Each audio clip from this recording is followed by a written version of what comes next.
공황에서 전쟁으로. 왜 자본주의 위기는 제2차 세계대전으로 이어졌는가? 1929년 10월 뉴욕 월스트리트의 주식시장이 무너졌습니다. 그리고 정확히 10년 뒤인 1939년 9월 독일군이 폴란드 국경을 넘었습니다. 이 두 사건 사이에는 대공황이라는 이름의 거대한 세계 경제 위기가 가로놓여 있습니다. 대공황과 제2차 세계대전. 이 두 사건은 흔히 별개의 사건처럼 다루어집니다. 하나는 경제사 교과서에 나오고 다른 하나는 정치사 교과서에 나오죠. 설령 역사 교과서에 같이 나온다 하더라도 다른 사건처럼 별개의 역사적 사건으로 서술되고 있습니다. 그러나 마르크스주의의 관점에서 보면 이 둘은 결코 분리될 수 없는 한 덩어리의 사건입니다. 자본주의의 경제적 위기가 어떻게 인류 역사상 최악의 군사적 파국으로 이어졌는가? 이것이 오늘 우리가 던질 질문입니다. 이 질문은 80여 년 전의 골동품 같은 작업이 아닙니다. 2026년 오늘의 세계는 1930년대를 오싹하리만치 닮아가고 있습니다. 무역장벽의 부활, 통화블록의 분화, 미중 패권 경쟁, 곳곳에서 다시 고개를 드는 우익, 권위주의, 그리고 우크라이나와 러시아 전쟁, 이스라엘의 팔레스타인 학살, 미국 이란으로 이어지는 전쟁들. 자본주의의 위기는 다시 한번 인류 앞에 묵직한 청구서를 들이밀고 있습니다. 자, 그러면 1930년대로 들어가 봅시다. 일부 공황이 부른 국가자본주의. 대공황은 자본주의 역사상 가장 깊고 가장 길고 가장 광범위한 위기였습니다. 1929년부터 1933년 사이 미국과 독일의 산업 생산은 거의 절반 가까이 줄어들었고 실업자는 미국에서 1,500만 명, 독일에서 600만 명에 달했습니다. 자본주의가 정말로 끝장날지도 모른다는 공포가 자본 가계급을 사로잡았습니다. 그런데 이 공황은 단지 계급 사이의 긴장만을 격화시킨 것이 아닙니다. 그것은 동시에 국가 사이의 긴장도 격화시켰습니다. 왜 그럴까요? 자본주의에서 위기란 결국 과잉 생산의 위기, 즉 시장이 부족한 위기입니다. 그렇다면 한 나라의 자본가들이 위기에서 살아남는 가장 손쉬운 방법은 무엇일까요? 다른 나라 자본가들의 시장을 빼앗고 다른 나라 자본가들이 자기 시장에 들어오지 못하도록 차단하는 것입니다. 각국 통치자들은 앞다투어 자국 통화 가치를 떨어뜨려 수출에 유리한 조건을 만들고 관세 장벽을 높여 외국 상품의 유입을 막았습니다. 이른바 근린궁핍화 정책이 세계 경제를 점령했죠. 모든 나라가 이웃 나라를 거지로 만들어 자기는 살겠다는 것이었습니다. 그와 함께 등장한 것이 자립경제 즉 아우타르키 슬로건입니다. 자유무역의 시대가 끝나고 보호주의와 자급자족의 시대가 도래한 것입니다. 이때 결정적인 변화가 일어납니다. 국가가 직접 경제활동에 개입하기 시작한 것입니다. 효율이 떨어지는 기업들을 강제로 퇴출시키고 산업구조를 합리화하며 일부 부문을 국유화해서 다른 부문이 살아남도록 만드는 작업이 본격화됐습니다. 영국에서는 보수당 주도 거국 정부조차 전력, 항공, 석탄 채굴권을 국유화할 정도였으니 시장 만능을 외치던 자본가들이 얼마나 다급했는지 짐작할 수 있습니다. 라틴 아메리카의 바르가스, 페론 같은 포퓰리스트 정부들도 이탈리아의 무솔리니도 같은 길을 갔습니다.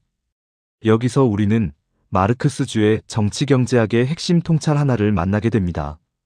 1915년 부하리는 세계경제와 제국주의라는 글에서 자본이 점점 거대해지고 집중되어 결국 국가 자체와 융합한다고 봤습니다. 즉 자본과 국가의 결합이라는 경향적 흐름을 짚은 것이죠. 그가 말한 국가자본주의 트러스트가 1930년대에 본격적으로 모습을 드러낸 것입니다. 뒷날 토니 클리프는 이 분석을 발전시켜 1928년 1차 5개년 계획 이후 소련 역시 사실상 국가 자본주의로 전환했다고 주장했습니다. 세계 시장의 압력 아래서 한 나라 안의 모든 자본을 단일한 국가 자본으로 통합하는 흐름. 이것이 1930년대 세계 경제의 핵심 동학이었습니다. 그러나 여기에는 결정적인 모순이 있었습니다. 자본은 본성상 국경을 넘어 자원과 시장을 활용하려 합니다. 그런데 국가자본주의는 자본을 국경 안에 가두려 합니다. 이 모순을 해소할 길은 한 가지뿐이었습니다.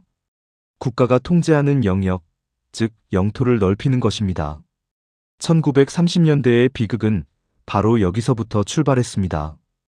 이부 통화블록과 세력권, 제국주의 경쟁의 격화. 세계는 빠르게 분할되기 시작했습니다. 통화를 기준으로 보면 달러 블록, 파운드 블록, 프랑스 식민지가 이루는 금 블록, 마르크 블록, 그리고 소련을 중심으로 한 독자적 블록이 형성됐습니다. 이 통화 블록들은 사실상 정치적 지배 영역, 즉 세력권과 일치했습니다. 당대의 경제학자 엘빈 한센은 1932년에 이렇게 진단했습니다. 모든 나라가 다른 나라 자본이 침범할 수 없는 자기만의 세력권을 넓히려 발버둥치고 있다고요. 미국은 라틴 아메리카를 자기 뒷마당으로 단속했고 유럽 열강들은 아프리카와 발칸 반도, 근동에서 끊임없이 충돌했습니다. 그가 보기에 이런 흐름은 곧 군사적 충돌로 귀결될 수밖에 없었습니다. 그런데 이 세력권들은 결코 균등하지 않았습니다. 영국, 프랑스, 미국, 소련은 거대한 영토와 자원을 거느리고 있었지만 다른 강대국들은 그러지 못했습니다.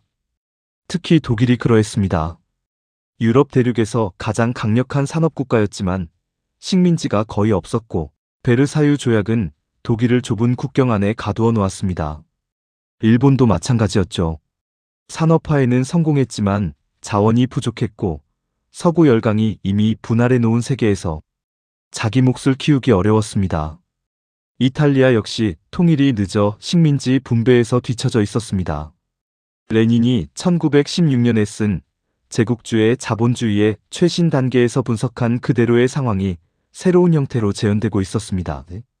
자본주의 발전의 불균등성, 후발 제국주의의 등장, 이미 분할된 세계의 재분할 요구, 그리고 재분할은 결코 평화적으로는 일어나지 않는다는 결론. 1914년에 그러했고 1939년에 다시 그러했습니다. 3부 후발 제국주의의 폭주, 독일. 자, 이제 독일을 봅시다. 독일은 1930년대 위기에 가장 폭력적으로 반응한 나라입니다. 왜 독일이었을까요? 독일은 유럽에서 가장 발달한 산업국이었습니다. 화학, 철강, 기계, 전기 산업 모두 세계 최고 수준이었죠. 그러나 자원과 시장은 부족했고 베르사유 조약 때문에 군사력도 제한되어 있었습니다. 1929년 공황의 충격은 독일 자본에게 가장 큰 타격을 안겼습니다. 이 절박한 처지에서 등장한 것이 히틀러였습니다. 우리가 앞선 영상에서 분석했듯이 히틀러의 등장은 단순히 한 미친 인종주의자의 출세 이야기가 아닙니다. 그것은 독일 대자본들의 위기 탈출 전략이었습니다. 첫째, 노동운동을 분쇄해 임금을 짓누르고, 둘째, 국가자본주의적 개입으로 산업을 재편하고, 셋째, 대외 팽창으로 부족한 자원과 시장을 확보한다는 것. 이 세 가지가 나치 정책의 본질이었습니다. 독일 대자본은 베르사유 조약의 족쇄를 깨고 싶어 했습니다. 폴란드로 넘어간 영토를 되찾고 독일어권 오스트리아와 체코의 주데텔란트를 병합하고 남동부 유럽을 자기 영향권에 넣고 싶어 했죠. 히틀러의 외교 정책은 이런 자본가들의 욕망을 정확히 대변한 것이었습니다. 대부분의 독일 자본가들은 1945년 군사적 몰락 때까지 나치당과 대단히 수익성 좋은 협력관계를 이어갔습니다. 다임러, 벤츠, 크루프, 이게파르벤 같은 거대 기업들이 강제 수용소 노예노동으로 막대한 이윤을 챙겼다는 사실은 잘 알려져 있습니다. 군사 국가자본주의의 길을 걷던 독일은 자연스럽게 군비 팽창으로 나아갔습니다. 그런데 여기에는 한 가지 제약이 있었습니다. 1918년 11월 혁명, 1919년 스파르타쿠스단 봉기의 기억이 생생한 나치 정권은 독일 노동자들을 너무 심하게 쥐어짜는 것을 두려워했습니다. 노동 시간을 늘리고 작업 강도를 높이면서도 소비재 생산을 확대해 노동자와 하층 중간계급의 불만 수위를 관리하려 했죠. 그러나 이 균형을 유지하려면 막대한 자원이 필요했습니다. 식민지가 없는 독일이 이 자원을 어디서 구할 것인가? 답은 정해져 있었습니다. 빼앗아 오는 것입니다. 오스트리아의 농산물, 체코 지역의 군수산업, 알자스 로렌의 철강, 폴란드의 석탄, 루마니아의 석유. 이것들이 독일 경제의 빈틈을 메워줄 자원이었습니다. 그 지역 노동자들은 독일 노동자보다 훨씬 싼 임금에 사실상 노예처럼 부려먹을 수 있었죠. 나치 이데올로기의 레벤스라움 즉 생활권의 동방 영토 확장 구호와 슬라브인을 운터멘센 즉 열등 인종으로 취급하는 인종주의는 정확히 독일 대자본의 경제적 요구와 맞물려 있었던 것입니다. 여기서 우리는 파시즘의 본질을 다시 한번 확인하게 됩니다. 파시즘은 단순히 독재나 권위주의가 아닙니다. 자본주의 위기가 가장 첨예하게 표출되는 순간 자본이 노동을 분쇄하기 위해 동원하는 극단적 정치 형태이며 동시에 위기를 외부로 전가하기 위한 군사적 팽창의 정치 형태입니다. 트로츠키가 일찍이 1933년에 지적했듯이 파시즘은 평화로울 수 없습니다. 파시즘의 내적 동학 자체가 전쟁을 향해 달려가는 동학이기 때문입니다. 사부 추격하는 제국주의들, 일본과 이탈리아. 같은 시기 동아시아에서는 일본이 비슷한 길을 걸었습니다. 일본은 이미 1895년 청일전쟁 승리로 타이완을, 1910년 한일강제병합으로 한국을 식민지화한 상태였습니다. 그러나 1929년 공황은 일본 경제에도 깊은 상처를 남겼고 이를 돌파하려는 군부와 재벌, 즉 자이바스의 결합이 일본을 새로운 침략으로 몰아갔습니다. 1931년 만주사변으로 만주 전역을 점령하고 이듬해 만주국을 세웠으며 1937년 노구교 사건을 빌미로 중국 본토를 전면 침공했습니다. 그리고 1930년대 말 도쿄에서 군사 쿠데타로 사실상 군부가 정권을 장악한 뒤 일본은 더 큰 야망을 드러냅니다. 동남아시아의 서구 식민지들, 즉 네덜란드령 동인도, 영국령 말라야와 싱가포르, 프랑스령 인도차이나, 미국령 필리핀을 일본의 대동아 공영권으로 끌어들이겠다는 야망을 드러냈습니다. 명분은 아시아인을 위한 아시아, 실제는 일본 제국주의에 의한 새로운 식민지 분할이었죠. 이 와중에 한반도의 노동자와 농민, 강제동원된 식민지 민중들의 노동자들과 일본군 위안부 여성들이 어떤 고통을 겪었는지는 잘 알려져 있습니다. 이탈리아의 무솔리니는 독일이나 일본만큼 큰 무대에서 놀지는 못했습니다. 그러나 같은 논리가 작동했습니다. 이미 가지고 있던 소말릴란드, 에리트레아, 리비아 식민지에 더해 1935년 에티오피아를 침공해 점령했습니다. 여기서 결정적인 사건이 일어납니다. 무솔리니의 에티오피아 침공에 국제연맹은 사실상 아무것도 하지 않았습니다. 형식적인 경제 제재만 부과했을 뿐 그것마저도 석유 같은 결정적 품목은 제외했죠. 영국과 프랑스는 무솔리니가 히틀러 쪽으로 기우는 것을 막으려고 그를 달랬고 결과적으로 그를 더 대담하게 만들었습니다. 후발 제국주의들의 폭주를 선발 제국주의들이 사실상 묵인한 첫 번째 사례였습니다. 오부 선발 제국주의 국가들. 여기서 우리는 가장 중요한 질문에 도달합니다. 자신들을 자칭 민주주의 진영이라고 하는 영국, 프랑스, 미국은 왜 히틀러와 무솔리니의 침략을 막지 못했을까요? 아니, 막을 의지가 있기는 했을까요? 지배 이데올로기는 이렇게 답합니다. 영국과 프랑스가 평화를 사랑한 나머지 군비 강화를 게을리해서 결과적으로 히틀러에게 기회를 주었다고. 이것이 이른바 유화정책 실패론의 기본 골격입니다. 처칠을 영웅으로, 챔벌린을 어리석은 평화주의자로 그리는 영화와 책이 무수히 쏟아져 나왔죠. 마르크스주의는 이런 통속적 설명을 거부합니다. 진실은 훨씬 더 어둡습니다. 영국과 프랑스의 지배계급은 단순히 어리석거나 평화를 사랑한 것이 아닙니다. 그들은 자기 계급의 이해관계에 대단히 충실했을 뿐입니다. 그들이 보기에 1930년대 유럽의 진짜 적은 누구였을까요? 히틀러였을까요? 아니었습니다. 그들에게 가장 큰 위협은 두 가지였습니다. 하나는 자기 나라의 노동운동, 다른 하나는 소련이었습니다. 그리고 히틀러는 이 두 적을 모두 잘 처리해 줄 수 있는 존재로 보였습니다. 증거는 차고 넘칩니다. 1930년대 영국과 프랑스의 보수 지배층 상당수는 공공연히 친파시즘적 태도를 보였습니다. 영국 왕실의 일부 인사들은 히틀러와 가까이 지냈고 프랑스 우파의 슬로건은 인민전선보다는 히틀러가 낫다였습니다. 단순한 수사가 아니라 실제 행동의 지침이었습니다. 그 결정적 시험대가 바로 스페인 내전이었습니다. 우리가 앞서 두 편의 영상에서 깊이 다룬 그 사건이죠. 1936년 좌파 인민전선 정부가 선거로 집권하고 이에 반대해 프랑코가 군사 쿠데타를 일으켰을 때 노동자와 농민이 무기를 들고 일어나 쿠데타를 저지하면서 스페인 혁명이 시작됐습니다. 카탈루냐와 아라곤 일대에서 토지가 집산화되고 공장이 노동자위원회의 통제 아래 들어갔습니다. 1917년 러시아 이후 가장 깊은 사회혁명이었습니다. 이때 히틀러와 무솔리니는 프랑코에게 군대와 무기, 항공기를 보냈습니다. 그러나 영국과 프랑스의 이른바 자칭 민주주의 정부들은 어떻게 했을까요? 이들은 불간섭 협정을 체결해 합법 정부인 스페인 공화국에 무기 판매를 금지했습니다. 히틀러와 무솔리니가 협정을 노골적으로 위반해도 영국과 프랑스는 무사태평이었죠. 그들이 보기에 프랑코의 승리는 자기 제국의 위협이 되지 않았습니다. 오히려 스페인 노동자혁명의 승리야말로 자기 나라 노동자들에게 영감을 줄 진짜 위협이었습니다. 그들에게는 스페인 혁명을 분수해줄 프랑코가 차라리 동맹자로 보였던 것입니다. 팩트를 다시 한번 강조하고 싶습니다. 파시즘 대 민주주의라는 통속적 도식은 1941년 이후, 즉 영국이 독일과 본격적으로 전쟁에 들어간 이후에 만들어진 사후적 신화입니다.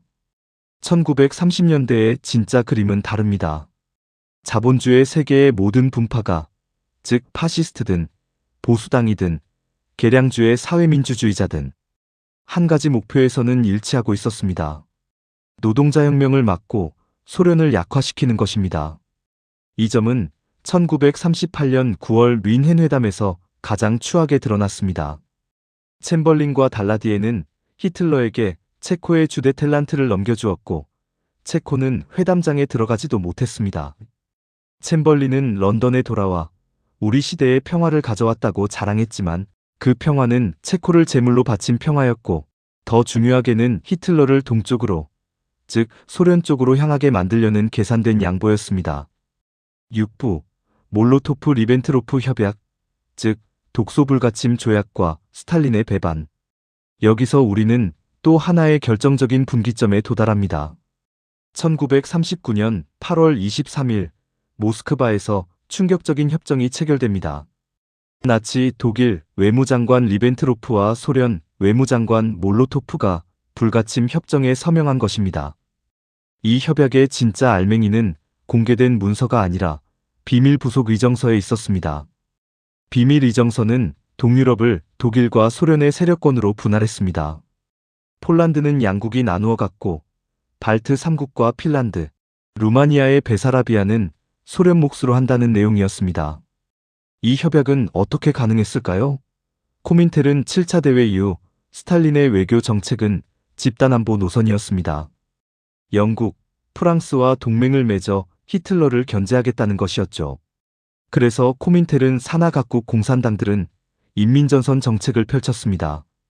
부르주아 자유주의자들과 손잡고 파시즘에 맞서자는 것이었죠. 이 인민전선 정책이 스페인 혁명을 어떻게 압살했는지는 앞선 영상에서 자세히 분석했습니다.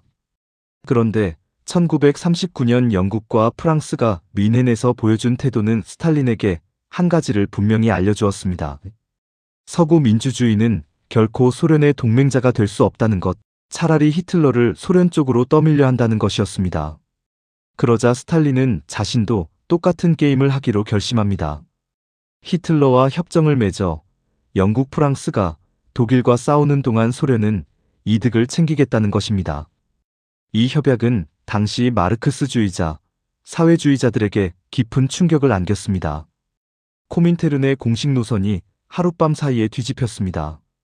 어제까지 파시즘에 맞서는 인민전선을 외치던 각국 공산당들이 오늘부터 제국주의 파시즘과의 전쟁 반대를 외쳐야 했습니다. 가장 비극적인 일은 독일에서 소련으로 망명한 공산주의자와 유대인 반파시스트들이 나치 비밀경찰 게슈타포에게 송환된 것입니다. 폴란드는 두 거대국 사이에서 짓밟혔습니다. 9월 1일 독일군이 서쪽에서 침공했고 9월 17일 소련군이 동쪽에서 침공했습니다. 소련 점령 지역에서는 폴란드 장교 2만 2천여 명이 카틴 숲에서 학살됐죠. 여기서 토니 클리프, 알렉스 켈리니코스, 크리스 하먼 등이 정교화한 국가자본주의론 분석의 의미가 분명해집니다. 만약 소련이 정말로 노동자 국가였다면 어떻게 폴란드 노동자들을 짓밟고 독일 반파시스트를 게슈타포에 넘기고 핀란드를 침공할 수 있었을까요? 답은 단 하나입니다. 1928년 이후에 소련은 더 이상 노동자 국가가 아니라 관료가 노동자를 지배하고 착취하는 새로운 형태의 계급사회, 곧 국가자본주의 사회였기 때문입니다. 스탈린의 외교 정책은 노동계급의 이익이 아니라 소련 관료 국가의 이익에 따라 결정됐습니다. 그것은 다른 제국주의 강국의 외교 정책과 본질적으로 같은 논리에 따라 작동했습니다. 자기 세력권을 넓히고 경쟁 제국주의를 견제하고 필요하다면 약소국을 짓밟는 것입니다. 이렇게 1930년대 노동운동의 거대한 패배, 즉 독일에서의 패배, 스페인에서의 패배 위에 또 하나의 거대한 정치적 패배가 추가됐습니다. 세계 최초의 노동자혁명에서 출발한 소련이 다른 제국주의 강국과 협정을 맺고 폴란드를 분할한 것입니다. 이 충격은 한 세대 좌파 활동가들의 신념을 무너뜨렸습니다. 7부 폴란드부터 파리까지 전쟁의 시작. 1939년 9월 1일 새벽 독일군은 폴란드 국경을 넘었습니다. 9월 3일 영국과 프랑스는 독일에 선전포고를 했습니다. 그러나 거의 모든 학자가 인정하듯 영국과 프랑스의 선전포고는 마지못한 것이었습니다. 히틀러는 한 가지 결정적인 계산착오를 저질렀습니다. 영국 지배계급 안에서 윈스턴 처칠과 앤서니 이든을 중심으로 한 강경제국주의자들이 결집하고 있다는 사실을 과소평가한 것입니다. 이들이 보기에 독일의 유럽 대륙 지배는 곧 대영 제국에 대한 위협이었습니다. 발칸을 거쳐 중동으로 패권을 확장하려는 독일의 오랜 꿈은 영국이 통제하는 유전과 수에즈 운하를 위협했고 인도와 영국을 잇는 생명선이 끊길 수도 있었습니다. 그러나 이 계산착오를 제외하면 히틀러의 다른 계산은 정확했습니다. 영국과 프랑스 정부는 폴란드에 아무런 실질적 지원도 하지 않았고 폴란드는 6주 만에 독일과 소련에 의해 분할 점령됐습니다. 그러고 나서 이른바 가짜 전쟁이 시작됐습니다. 1939년 9월부터 1940년 5월까지 영국과 프랑스 그리고 독일은 서로 선전포고는 했지만 실질적인 전투는 거의 벌이지 않았습니다.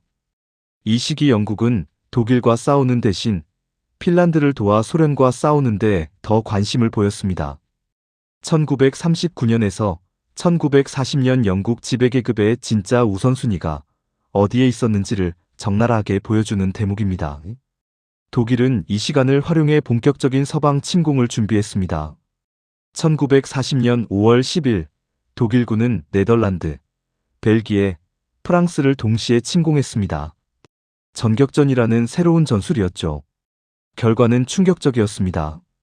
단 2주 만에 벨기에와 프랑스 북부의 연합군이 괴멸했고 영국 원정군은 5월 말 덩케르크에서 가까스로 탈출했습니다. 6월 14일 독일군이 파리에 입성했고 6월 22일 프랑스는 항복했습니다. 이 충격적인 패배를 어떻게 이해해야 할까요? 군사적으로는 독일군의 새로운 전술과 프랑스군의 낡은 전략 사이의 대비로 설명할 수 있습니다. 그러나 마르크스주의는 더 깊은 차원의 설명을 제공합니다. 프랑스 지배계급은 진심으로 노동계급을 무장시켜 독일에 맞서기를 원치 않았습니다. 1936년 인민전선 정부 시기 거대한 노동자 파업과 공장 점거의 기억이 너무 생생했기 때문입니다. 그들에게 노동자 무장은 곧 사회혁명의 위협이었습니다.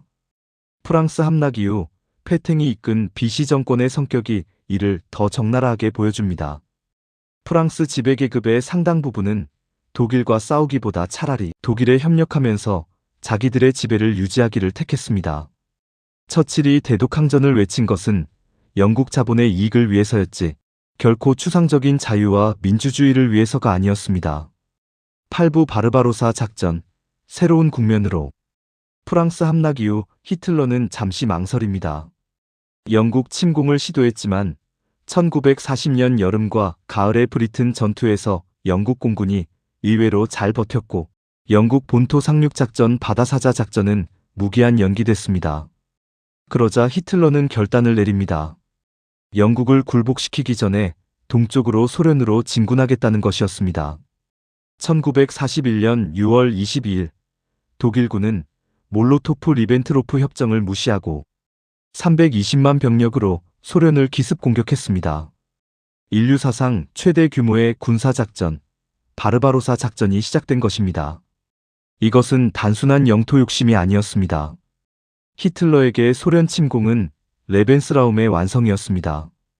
우크라이나의 곡창지대, 코카서스의 유전, 우랄산맥의 광물 자원이 손에 들어오면 독일은 진정한 자급자족 제국이 될 수 있다고 본 것입니다. 동시에 그것은 히틀러의 이데올로기적 십자군이기도 했습니다. 유대 볼셰비즘을 박멸하고 슬라브인을 노예화한다는 인종주의적 비전. 그러나 히틀러는 또 한 번 결정적인 계산 착오를 저지릅니다. 소련이 몇 달 안에 무너질 것이라 예상했지만 그 일은 일어나지 않았습니다. 소련 노동자와 농민의 영웅적 저항, 광활한 영토, 혹독한 겨울이 독일군의 진격을 멈추게 했습니다. 1941년 6월 이후가 왜 새로운 국면일까요? 이때부터 비로소 우리가 흔히 이해하는 의미의 제2차 세계대전이 시작됐기 때문입니다. 자본주의 강국들 사이의 제국주의 전쟁이라는 1939년에서 1941년의 성격에 이때부터 또 다른 차원이 더해졌습니다. 한쪽에서 보면 나치의 절멸전쟁에 맞선 소련 노동자 농민의 방어전쟁, 다른 한쪽에서 보면 식민지 민중의 해방투쟁이 본격화되는 무대의 의미가 더해졌습니다. 결론, 자본주의 위기와 전쟁의 논리. 자, 이제 처음의 질문으로 돌아갑니다. 대공황은 왜 제2차 세계대전으로 이어졌는가? 부르주아 역사학은 이 질문에 우연성과 개인의 책임을 강조하는 답을 내놓습니다. 베르사유 조약이 너무 가혹했고, 히틀러라는 광인이 우연히 등장했고, 영국과 프랑스가 유화 정책의 실수를 저질렀다는 것입니다. 이런 설명은 일정한 진실을 담고 있지만 결정적으로 부족합니다. 그것은 자본주의 체제 자체에 면죄부를 주기 때문입니다. 역사유물론적 설명은 다릅니다. 자본주의의 위기는 필연적으로 제국주의 경쟁을 격화시킵니다. 한 나라의 자본가들이 위기에서 살아남는 가장 손쉬운 방법은 다른 나라 자본가들을 누르는 것이며, 자본주의 강국들 사이의 경쟁은 궁극적으로 군사적 충돌로 귀결될 수밖에 없습니다. 이것이 레닌이 1916년에, 부하린이 1915년에, 트로츠키가 1930년대 내내 강조한 통찰이었습니다. 여기에 또 하나의 차원이 더해집니다. 자본가 계급은 결코 단일하지 않지만 한 가지 점에서는 항상 일치합니다. 노동자혁명만은 절대 안 된다는 것입니다. 이 계급적 본능은 1930년대에 너무도 분명히 드러났습니다. 1930년대 자본가들은 자기 나라의 노동운동을 분쇄하는 파시스트들을 사실상 자기 편으로 보았습니다. 스페인 혁명을 압살하는 프랑코를 묵인했고, 체코를 히틀러에게 넘기고 그를 동쪽으로 떠밀었습니다. 여기에 또 하나의 비극이 더해졌습니다. 노동자혁명의 산물이었던 소련이 1928년 이후 국가자본주의로 전환하면서 다른 제국주의 강국과 본질적으로 같은 논리에 따라 행동하기 시작했다는 사실입니다. 인민전선 정책이 스페인 혁명을 파괴했고, 몰로토프-리벤트로프 협약이 폴란드를 분할했습니다. 노동계급의 국제적 단결만이 파시즘과 전쟁을 막을 수 있었지만 그 가능성은 안에서 스스로 무너졌습니다. 자, 이제 우리 시대를 돌아봅시다. 2008년 금융위기 이후 세계 경제는 아직도 제대로 회복되지 못했고, 미국의 패권은 흔들리며 중국이 도전합니다. 무역장벽이 다시 세워지고, 경제안보라는 이름으로 브릭스 등 새로운 경제블록이 형성되고 있습니다. 동시에 곳곳에서 우익권위주의가 발흥하고, 노동운동은 약화되어 있으며 좌파는 분열되어 있습니다. 오늘날 사회구조적 불평등의 심화는 전 세계적 현상입니다. 인류 계급사회 5천년의 역사를 되돌아보면 문명과 어느 한 사회체제의 멸망 직전에 공통된 사회 현상은 사회 구성원 사이에 늘 극단적 불평등이 자리 잡고 있었습니다. 소수에게로의 부의 집중과 사회 구성원 다수의 빈곤화 현상은 문명과 그 사회체제가 필연적으로 야만과 멸망으로 가는 공통된 현상이었습니다. 기원전 고대 문명들이 그랬고, 고대 로마가 그랬고, 아시아의 전근대 왕조들이 그랬습니다. 다음 영상에서 자세히 다루겠습니다만 1930년대의 자본주의 세계 경제도 스스로의 위기 탈출의 길이 보이지 않았었습니다. 오늘날의 사회 문제, 즉 저출산, 고령화, 저성장, 장기 불황, 청년 실업, 인간성 파괴 등 모든 사회 문제 원인은 사회 양극화 문제가 근저에 자리 잡고 있다는 사실, 즉 그 사회 구성원들 간의 극심한 불평등 심화라는 하나의 뿌리에서 비롯되는 문제입니다. 물론 역사는 단순히 반복되지 않습니다. 그러나 마르크스가 말했듯 처음에는 비극으로, 두 번째는 희극으로 반복되기도 합니다. 우리가 1930년대의 교훈을 제대로 배우지 못한다면 우리 세대는 또 한 번 자본주의가 부르는 거대한 파국을 마주하게 될지도 모릅니다. 전 세계적 차원의 전쟁으로 5천만 명이 죽고 1,800만 명이 강제 노동소에서 노예노동하며 그중 일부가 죽어나가고 600만 명의 유대인이 인종차별과 가스실에서 산업적 공장식 죽임을 당했던 현실이 불과 100년도 지나지 않은 몇십 년 전의 일입니다. 그것을 막을 수 있는 길은 단 하나입니다.